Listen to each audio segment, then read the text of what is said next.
Hello everyone, आप सबों का मेरे यूट्यूब चैनल पे स्वागत है। आज मैं एडुटेरिया 7500 प्लस वस्तुनिष्ठ सामान्य अध्ययन का प्रैक्टिस सेट 34 का डिस्कशन करने वाला हूँ। इससे पहले के वीडियो में मैंने 1 से लेकर 33 तक का सेट का डिस्कशन करा दिया है। अगर आप सबने उस वीडियो को नहीं देखा है तो प्लीज़ उस वीडियो को देख लीजिए। फ्रेंड्स, अगर आप मेरे चैनल पर नए हैं और वीडियो पहली बार देख रहे हैं तो प्लीज़ मेरे चैनल को सब्सक्राइब कर लीजिए, जिससे मेरे चैनल की सभी वीडियो आप सभी तक आसानी से पहुंच सके। फ्रेंड्स, वीडियो पसंद आए तो लाइक कर दीजिए और एक बार अपने फ्रेंड्स और स्टडी ग्रुप में शेयर भी कर दीजिए। फ्रेंड्स, आज का इस सेशन जो बहुत लाजवाब होने वाला है, क्योंकि इस सेट से बहुत सारे क्वेश्चन आने वाले एग्जाम में पूछे जा सकते हैं। तो प्लीज़ वीडियो को स्किप मत कीजिएगा और वीडियो में अंत तक बने रहिएगा। तो चलिए स्टार्ट करते हैं। प्रैक्टिस सेट 34 का पहला क्वेश्चन है, भारत में निम्नलिखित पंचवर्षीय योजनाओं में किसका मुख्य ध्येय संपोषणीय वृद्धि था? भारत में निम्नलिखित पंचवर्षीय योजनाओं में किसका मुख्य ध्येय संपोषणीय वृद्धि था? तो राइट ऑप्शन डी हो जाएगा। 12वीं पंचवर्षीय योजना में इसका मुख्य उद्देश्य क्या था, मुख्य ध्येय क्या था? संपोषणीय वृद्धि था। नेक्स्ट है, निम्नलिखित में से किसे अशोक चंद्रा द्वारा भारत में आर्थिक मंत्रिपरिषद कहा गया है? किसको अशोक चंद्रा द्वारा भारत में आर्थिक मंत्रिपरिषद कहा गया है? तो इसका राइट ऑप्शन हो जाएगा ऑप्शन ए, योजना आयोग। योजना आयोग को आर्थिक मंत्रिपरिषद कहा गया है अशोक चंद्रा द्वारा। ठीक है, योजना आयोग की स्थापना कब हुई थी? ये 15 मार्च 1950 को हुई थी। 15 मार्च 1950 को हुई थी योजना आयोग की। और इसी के स्थान पे, योजना आयोग के ही स्थान पे 1 जनवरी 2015 को नीति आयोग की स्थापना की गई थी। नीति आयोग की स्थापना की गई थी। वित्त आयोग ये किस आर्टिकल में है? ये 280, आर्टिकल 280 में वित्त आयोग की चर्चा की गई है। नेक्स्ट देखेंगे, निम्नलिखित में से कौन सी संस्था जो है विश्व बैंक की निजी शाखा के रूप में जानी जाती है? निम्नलिखित में से कौन सी संस्था विश्व बैंक की निजी शाखा के रूप में जानी जाती है? तो इसका राइट ऑप्शन हो जाएगा ऑप्शन बी, अंतर्राष्ट्रीय वित्त निगम। अंतर्राष्ट्रीय वित्त निगम जो है विश्व बैंक की निजी शाखा के रूप में जानी जाती है। नेक्स्ट है, निम्नलिखित में कौन सा युग्म सही सुमेलित नहीं? सही सुमेलित नहीं बताना है, तो इसका राइट ऑप्शन हो जाएगा ये ऑप्शन बी, ये सही सुमेलित नहीं है। सही सुमेलित देखेंगे, जीवी रामकृष्ण समिति जो है विनिवेश से संबंधित है, राजा चलैया समिति कर सुधार से संबंधित है, और धरिया समिति जो है ये सार्वजनिक वितरण प्रणाली से संबंधित है। धरिया समिति। भगवती समिति जो है ये कृष्ण प्रणाली से संबंधित नहीं है, ये बेरोजगारी संबंधित प्रावधान से संबंधित है, बेरोजगारी संबंधित प्रणाली से संबंधित है।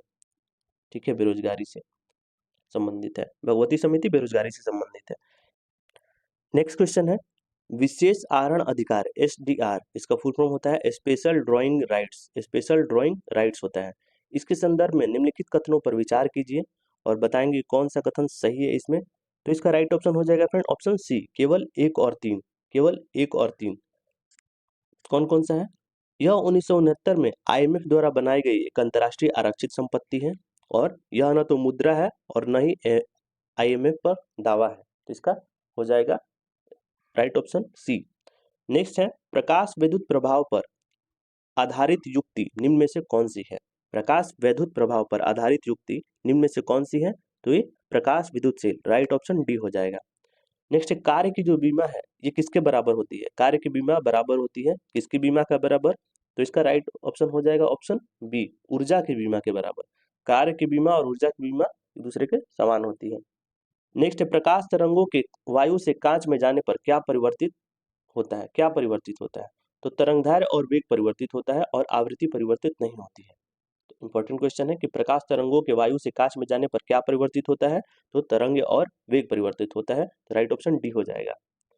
कारों में ड्राइवरों की सुरक्षा के लिए उपयोग किया जाने वाला जो एयर बैग होता है, उसमें जाने वाला एयर बैग में होता है, क्या होता है उसमें? तो सोडियम एजाइड होता है, सोडियम एजाइड। इंपॉर्टेंट क्वेश्चन है, कारों में ड्राइवरों की सुरक्षा के लिए उपयोग किया जाने वाला एयर बैग होता है, एयर बैग में होता है तो सोडियम एजाइड होता है। नेक्स्ट है, जिंक से जिंक आयन का निर्माण किसके कारण होता है? जिंक से जिंक आयन का निर्माण किसके कारण होता है? तो ये राइट ऑप्शन हो जाएगा इसका ऑप्शन डी, ऑक्सीकरण के कारण। ऑक्सीकरण के कारण निर्माण होता है। नेक्स्ट है, वह लक्षण जिन पर 5 जगत वर्गीकरण आधारित था, वह लक्षण कौन सा है जिस पर 5 जगत वर्गीकरण आधारित था? तो राइट ऑप्शन हो जाएगा इसका ऑप्शन बी, कोशिका भित्ति, केंद्रक झिल्ली एवं पोषण की वृद्धि। इस पे 5 किंगडम क्लासिफिकेशन आधारित था। नेक्स्ट है, पौधों की जो आयु की गणना किस उत्तक के वार्षिक वलयों की संख्या को गिनकर किया जाता है? तो ये जाइलम उत्तक के द्वारा गिनकर किया जाता है। पौधों की आयु की जो गणना है किस उत्तक के वार्षिक वलयों को की संख्या को गिनकर किया जाता है? तो जाइलम उत्तक के संख्या को गिनकर। नेक्स्ट, मानव शरीर की अस्थियां किस आधार पर वर्गीकृत की जाती है? मानव शरीर की जो अस्थियां है ये किस आधार पर वर्गीकृत की जाती है? परिमाण एवं आकार के आधार पर वर्गीकृत की जाती है। नेक्स्ट है, सूची 1 को सूची 2 से सुमेलित कीजिए। और सूची 1 में वनस्पति है, वन एवं वनस्पति, और सूची 2 में क्षेत्र है। तो कौन सा वनस्पति या वन किस क्षेत्र में है बताना है। तो उष्णकटिबंधीय वन ये हो जाएगा साइलेंट वैली में। अल्पाइन वन हो जाएंगे अरुणाचल प्रदेश। पतझड़ वन ये राजस्थान, और शंकु वृक्ष वन ये हिमाचल प्रदेश। ठीक है, तो इसका राइट ऑप्शन हो जाएगा 3214। 3214 राइट ऑप्शन सी हो जाएगा। नेक्स्ट है, वैसा स्थान जहां किसी प्रजाति के अस्तित्व के लिए आवश्यक पर्यावरणीय दशाएं उपलब्ध हो क्या कहलाता है? तो ये निकेत कहलाता है, निकेत। वैसा स्थान जहां किसी प्रजाति के अस्तित्व के लिए आवश्यक पर्यावरणीय दशाएं उपलब्ध हो क्या कहलाते हैं? तो निकेत कहलाते हैं। नेक्स्ट, नरनाला पक्षी अभ्यारण्य कहाँ स्थित है? तो ये महाराष्ट्र में स्थित है। नरनाला पक्षी अभ्यारण्य कहाँ स्थित है? महाराष्ट्र में। नेक्स्ट देखेंगे, किस अधिनियम या नीति के अंतर्गत भारत में 33% वन क्षेत्र प्राप्ति का लक्ष्य रखा गया है? इंपॉर्टेंट क्वेश्चन है। तो किस अधिनियम के अंतर्गत भारत में 33% वन क्षेत्र प्राप्ति का लक्ष्य रखा गया है? तो ये राष्ट्रीय वन नीति 1988 के द्वारा। राइट ऑप्शन सी हो जाएगा। नेक्स्ट, निम्नलिखित में से कौन सा कन्वेंशन या प्रोटोकॉल जैव विविधता पर संयुक्त राष्ट्र अभिसमय CBD द्वारा कवर किए गए अनुवांशिक संसाधनों के उपयोग से प्राप्त लाभों के बंटवारे को अनिवार्य करने से संबंधित है? तो कौन सा है? तो इसका राइट ऑप्शन हो जाएगा फ्रेंड ऑप्शन ए हो जाएगा, नगोया प्रोटोकॉल। नगोया प्रोटोकॉल इससे संबंधित है। नेक्स्ट है, महावीर ने अपने शिष्यों के कितने गणधरों में विभाजित किया था? महावीर ने अपने शिष्यों को कितने गणधरों में विभाजित किया था? तो ये राइट ऑप्शन सी हो जाएगा, 11 गणधरों में विभाजित किया था। नेक्स्ट है, महाजनपद और उसकी राजधानी में कौन सा सुमेलित नहीं है? कौन सुमेलित नहीं है बताना है। तो अस्मक की राजधानी पोटली होती है, मत्स्य का विराटनगर, मल्ल का कुशीनगर, और चेदी की उज्जैन नहीं शक्तिमती होती। चेदी की राजधानी शक्तिमती। ठीक है, राइट ऑप्शन डी हो जाएगा, ये सुमेलित नहीं है। Right option D. नेक्स्ट है, निम्न में से कौन सा कथन सत्य है? कौन सा कथन सत्य बताना है। तो राइट ऑप्शन इसका हो जाएगा ऑप्शन ए, पहला सत्य है। जवालोपनिषद में चारों आश्रमों का उल्लेख है, बाकी सारे गलत हैं। तो इसमें हो जाएगा पहला, राइट ऑप्शन ए हो जाएगा, जवालोपनिषद में चारों आश्रमों का उल्लेख मिलता है। नेक्स्ट, हड़प्पा लिपि में कुल चिन्हों की संख्या कितनी थी? हड़प्पा लिपि में जो कुल चिन्हों की संख्या कितनी थी? तो इसका राइट ऑप्शन हो जाएगा ऑप्शन सी हो जाएगा, ऑप्शन सी 64। टोटल कुल चिन्हों की संख्या कितनी थी? तो 64 थी। नेक्स्ट, भक्ति आंदोलन सर्वप्रथम कहाँ विकसित हुआ था? भक्ति आंदोलन सबसे पहले कहाँ विकसित हुआ था? तो ये दक्षिण भारत में हुआ था, दक्षिण भारत में विकसित हुआ था। कोणार्क का सूर्य मंदिर कब बनाया गया था? कोणार्क का सूर्य मंदिर कब बनाया गया था? तो इसका राइट ऑप्शन हो जाएगा ऑप्शन डी, 13वीं शताब्दी में। कोणार्क का सूर्य मंदिर उड़ीसा में है, ये कब बनाया गया था? 13वीं शताब्दी में।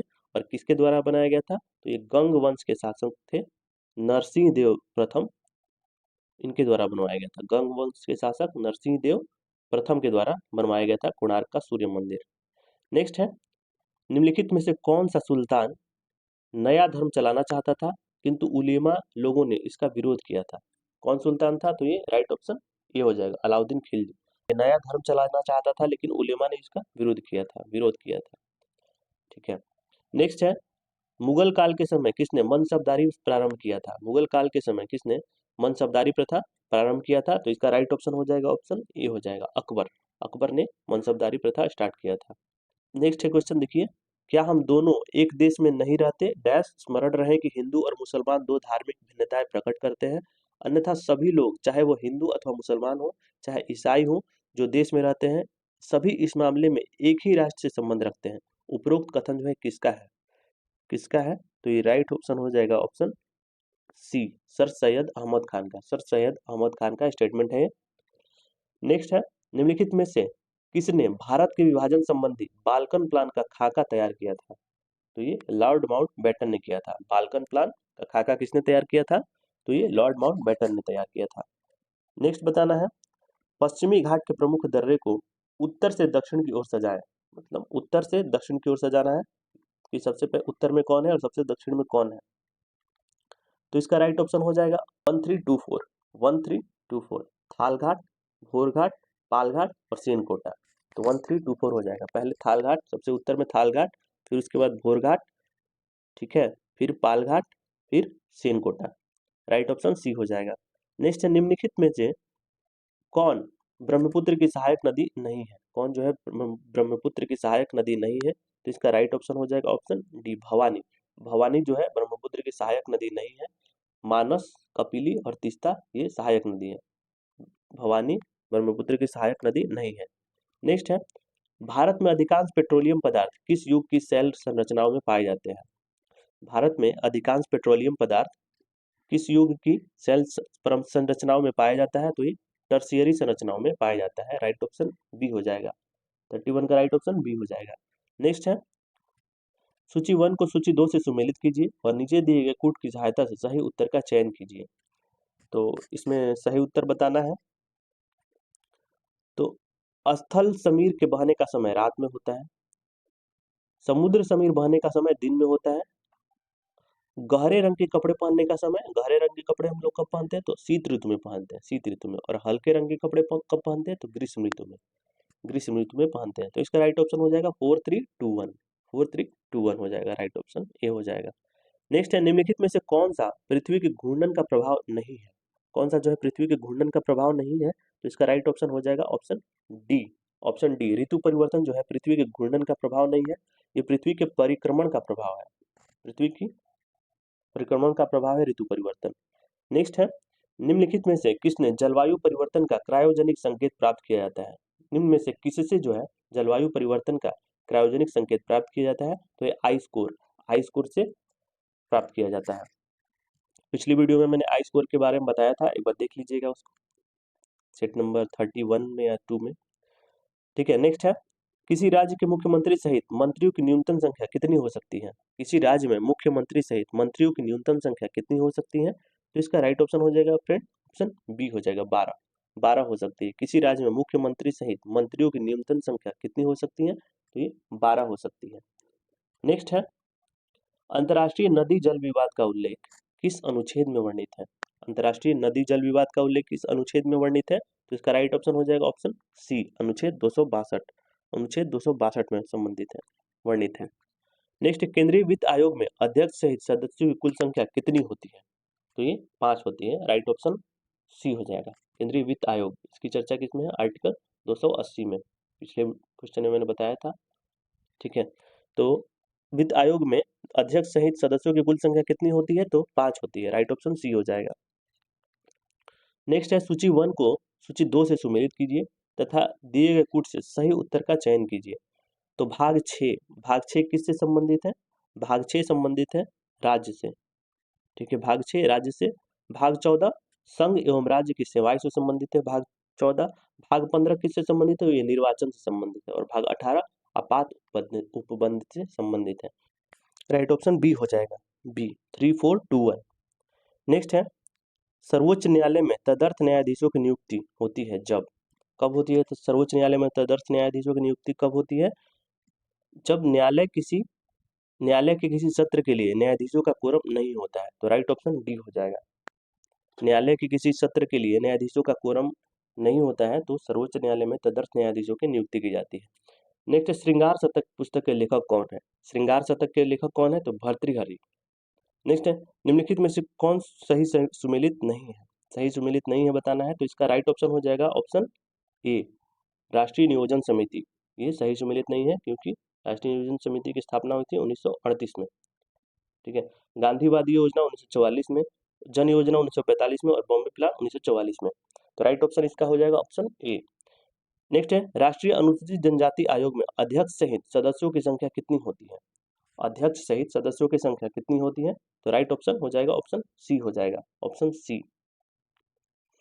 नेक्स्ट है, पादप जीवाश्मों का अध्ययन क्या कहलाता है। पादप जीवाश्मों का अध्ययन जो है ये क्या कहलाता है, तो पेलियो वनस्पति कहलाता है, पेलियोबोटनी, पेलियोबोटनी कहलाता है पादप जीवाश्मों का अध्ययन। नेक्स्ट, पूर्व पश्चिम कॉरिडोर जोड़ता है, किसको जोड़ता है? पूर्व पश्चिम कॉरिडोर किसको जोड़ता है? तो इसका राइट ऑप्शन हो जाएगा ऑप्शन सी हो जाएगा, सिलचर को पोरबंदर से जोड़ता है। पूर्व पश्चिम कॉरिडोर सिलचर से पोरबंदर को जोड़ता है। नेक्स्ट, राष्ट्रीय अध्यापक शिक्षा परिषद एनसीटीई एक विनियामक संस्था के रूप में अस्तित्व में आई। ये कब आई? राष्ट्रीय अध्यापक शिक्षा परिषद विनियामक संस्था के अस्तित्व के रूप में अस्तित्व में कब आई? तो इसका राइट ऑप्शन हो जाएगा ऑप्शन सी, 17 अगस्त 1995 को। नेक्स्ट है, भारत के परमाणु नीति की घोषणा किस वर्ष की गई थी? किस वर्ष की गई थी? तो ये 2003 में की गई थी। भारतीय परमाणु नीति की घोषणा किस वर्ष की गई थी? 2003 में की गई थी। नेक्स्ट, जस्टिस शब्द किस भाषा के शब्द से बना है? जस्टिस शब्द जो है ये किस भाषा के शब्द से बना है? तो राइट ऑप्शन हो जाएगा ऑप्शन सी हो जाएगा, ऑप्शन सी, लैटिन भाषा के शब्द से बना है। जस्टिस शब्द जो है लैटिन भाषा के शब्द से बना है। नेक्स्ट, निम्नलिखित राज्यों में कौन इलायची एवं काली मिर्च का सबसे बड़ा उत्पादक है? कौन सा राज्य जो है इलायची एवं काली मिर्च का सबसे बड़ा उत्पादक है? तो इसका राइट ऑप्शन हो जाएगा friend option C, Kerala. Kerala जो इलायची और काली मिर्च का सबसे बड़ा उत्पादक है। नेक्स्ट है, निम्नलिखित पर विचार कीजिए और उपयुक्त में से कौन सा मत राजकोषीय नीति का हिस्सा है? कौन सा मत जो है राजकोषीय नीति का हिस्सा है? तो इसका राइट ऑप्शन हो जाएगा फ्रेंड ऑप्शन डी हो जाएगा, ऑप्शन डी, 1, 2, 3, 4। कर रोपण, सार्वजनिक व्यय, सार्वजनिक ऋण और घाटा वित्तीयन, ये मद राजकोषीय नीति का हिस्सा है। खुले बाजार की प्रक्रिया ये राजकोषीय नीति का हिस्सा नहीं है। नेक्स्ट है, क्लियर लाइट ऑफ डे पुस्तक के लेखक कौन है? क्लियर लाइट ऑफ डे पुस्तक के लेखक कौन है? तो इसका राइट ऑप्शन हो जाएगा ऑप्शन ए हो जाएगा, Anita Desai. Clear light of day पुस्तक के लेखक है अनीता देसाई। तो फ्रेंड, ये थी आपकी डिस्कशन की क्लास। जो भी नए स्टूडेंट इस वीडियो को देख रहे हैं प्लीज़ बताइएगा आज का सेशन कैसा लगा। और आप सभी लोगों से मेरा निवेदन है कि वीडियो को अगर आपने अभी तक लाइक नहीं किया है तो प्लीज़ लाइक कर दीजिए और अपने दोस्तों में और स्टडी ग्रुप में एक बार शेयर भी कर दीजिए। चलिए मिलते हैं अगले वीडियो में। Thanks for watching.